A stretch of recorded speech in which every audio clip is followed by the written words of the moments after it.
हम इस चैप्टर को एनसीईआरटी के साथ पढ़ते हैं, but before you start your history, आपको एक बार मैंने आपको कल बताया था, उस दिन जब स्टार्ट किया था, that we use two words. एक हम यूज करते हैं before Christ, after Anno Domini, यानी कि आफ्टर डेथ। और when you are doing all this, आपको ये जो एक टाइम लाइन है जो आप ऊपर देखोगे, 6 MYA मिया टू 1 बिफोर क्राइस्ट एरा, इसको आप देखोगे तो आपको समझ आएगा कि what was the timeline on the emergence of humans. फिर कैसे उन्होंने प्लांट्स को, एनिमल्स को डोमेस्टिकेट करना शुरू किया, and then what were the different technologies जो उस वक्त में वो यूज करते थे। अब टेक्नोलॉजी का मतलब ये नहीं है कि हम बात कर रहे हैं मोबाइल्स की या फिर लैपटॉप की। पेंटिंग, आर्ट, हमारे जो छोटी छोटी चीजें थी, एनिमल रियरिंग, प्लांट को कल्टीवेट करना, जो टूल्स हमारे बनाने, ये सब हमारा एडवांसमेंट था टूवर्ड्स टेक्नोलॉजी। अब यहां आप अगर राइट में देखो, all the words, sentences which are given in the box on the right side, left side corners are 1 marker question. So to begin with, if you see, the name Mesopotamia is derived from the Greek words mesos, और ये आया है paper में, and meaning middle, and potamos river, यानी river के बीच में, river के बीच में, that is why it is called as Mesopotamia. City life began in Mesopotamia, the land which was between Euphrates and Tigris river, and right now this part is in Iraq. अभी questions हमने किए थे.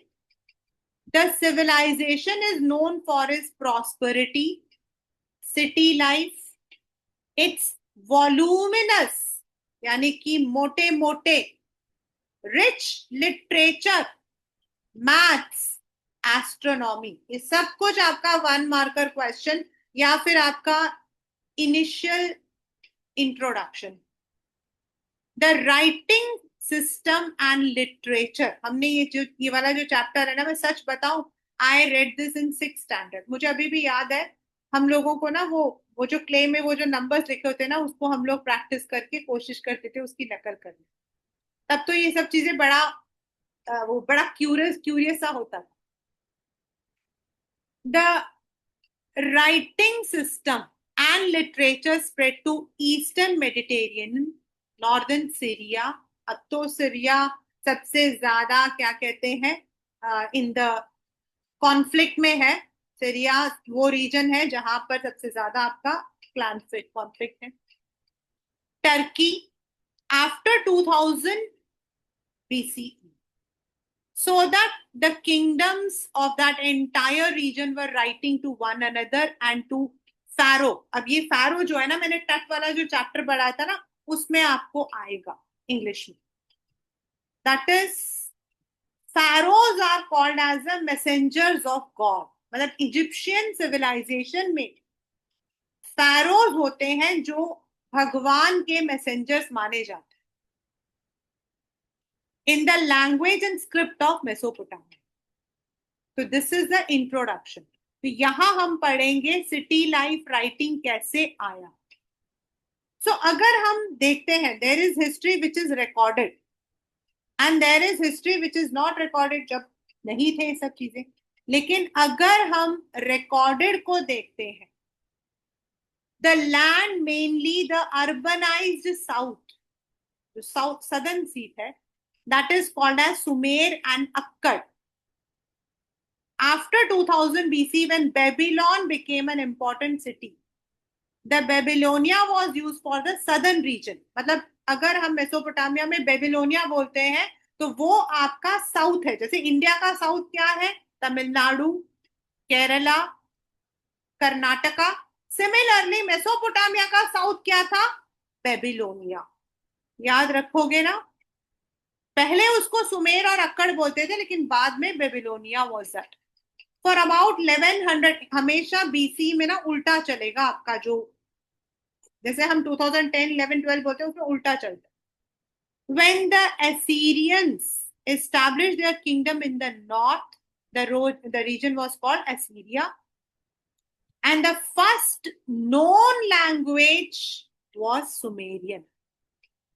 Then इसी को replace किया Akkadian ने, जब अकाडियंस आ गए, और ये लैंग्वेज अलेक्जेंडर के टाइम तक रहा। हाँ, उसमें कुछ चेंजेस आए, जैसे हमारे हिंदी में चेंजेस है। हिंदी का जो ओरिजिनल है, मतलब वो तो कुछ अलग ही है। अमिताभ बच्चन जी जब बोलते हैं उसको बोलते हैं ओरिजिनल हिंदी। तो मोहतरमा, महाशय, जैसा वो हिंदी बोलते हैं। अब हमारे जो हिंदी है ना, उसमें तो काफी चेंजेस है। Aramic also trickled in. This language, similar to Hebrew, became widely spoken after 1000 BCE, and it's still spoken in Iran.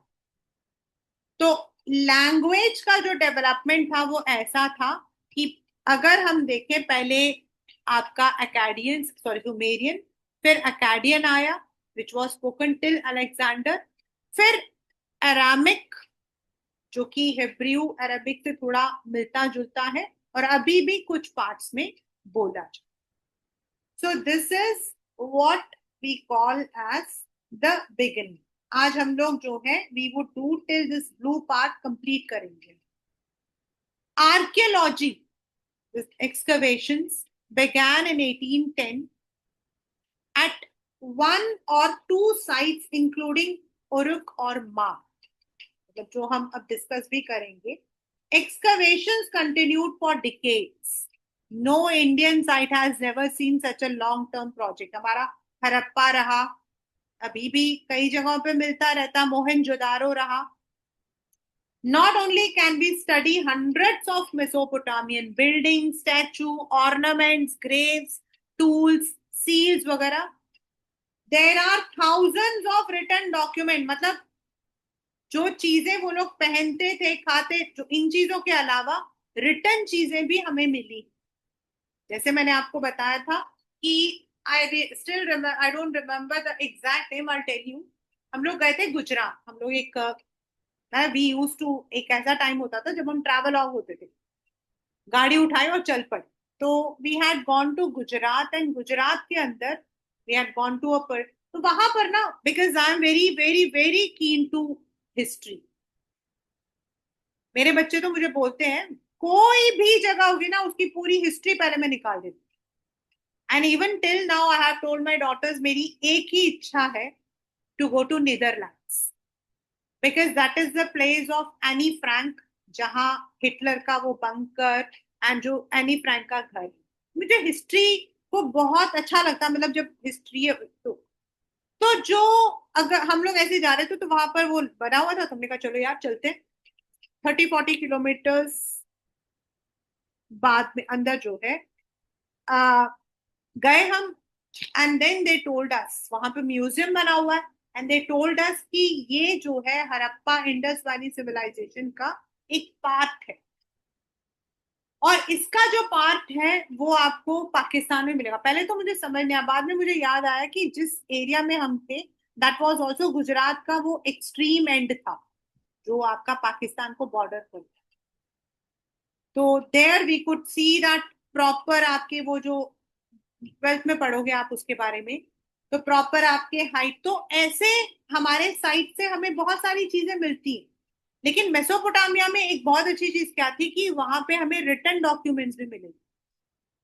Mesopotamia was important to Europeans because of reference to the old Testament. जब हमने उसके साथ पढ़ा था notes, क्योंकि old testament में, Bible में इसके बारे में लिखा हुआ, और जो हमारे ग्रंथों में लिखा होता है, जैसे अयोध्या के बारे में लिखा है, तो हम लोग उसके बारे में ज्यादा से ज्यादा ट्राई करते हैं देखने की। For instance the book of Genesis of the old Testament refers to Shinar, मतलब उसमें ये वर्ड है शिमार, यानी सुमेर, जो कि ब्रिक से बना हुआ। Sumer is land of BRICS. One marker question. Travelers and scholars of Europe looked on Mesopotamia as a kind of ancestral land, and when the archaeological work began, there was no an attempt to prove the literal truth. मतलब जो old testament में लिखा है वो कोशिश कर रहे थे उससे उसे जोड़ने। From mid 19th century, there was no stopping the enthusiasm for exploring the ancient past of Mesopotamia. In 1873, a British newspaper found an expedition of the British Museum, जिनको टैबलेट मिला था with the story, तो अभी हम left में पढ़ेंगे. By 1960, it was understood the stories of old जो testament में लिखे हैं वो सब कुछ सच है. Not completely, but there have been some relation. Gradually, archaeological techniques became more sophisticated. ये सेम आपको टट वाले चैप्टर में भी मिलेगा. Same. What is more attention was directed in. पहले तो क्या था, आर्कियोलॉजी का मतलब होता है खोदाई, excavation. But now archaeology is also using the techniques like 3D images, सीटी स्कैन्स, जहां पर भी डीएनए, और इससे उनको जो है कई चीजों के बारे में पता लगा. जब मैं टट पढ़ाऊंगी ना आपको, मैं तब बताऊंगी कि टट के बारे में रियल में कितनी चीजें पता लगी. अभी हमारे बुक में नहीं है लेकिन रियलिटी में पता लग गई. Because now they are using the sophisticated technique also. जो नई चीजें, including the reconstruction, photos, establishing the literal truth of biblical narratives recorded into the background. Much of what we discuss subsequently in the chapter will be there. तो कुछ चीजें हम Bible में देख सकते हैं. Like according to Bible, flood was to destroy the life on earth. However, God chose a man, Noah, to ensure life could continue after the flood. Noah built a huge boat, बड़ा सा boat जिसको बोलते हैं arc.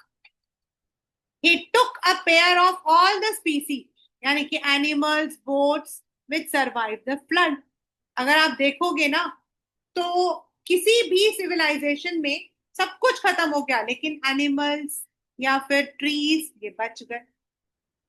And there was a similar striking story in Mesopotamia where the principal character was called Ziusudra और Utnapishtim.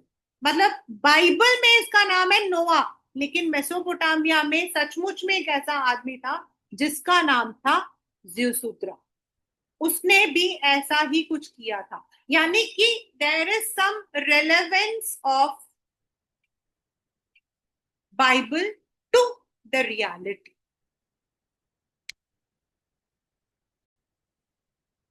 Till now what we have read is what is. अगर आप इस map को देखोगे, जैसे मैंने कहा था कि मैप का क्वेश्चन आपका आएगा, तो अगर आप देखोगे बेबीलोनिया आपका राइट साइड में, सीरिया, असीरिया, सीरिया ये आपका टर्की. तो अगर आप देखते हो यूफ्रेट और टिग्रिस के बीच का जो एरिया, देन मारी, बेबीलोन राइट साइड यानी नीचे की तरफ यानी सदर्न. अभी हम वो जो बाकी जो क्वेश्चंस थे उसको यहाँ पर हम पढ़ेंगे. सो this is the region of Mesopotamia, and what we have read today is about how it emerged, right? So this is the very first part from NCERT, that is writing and city.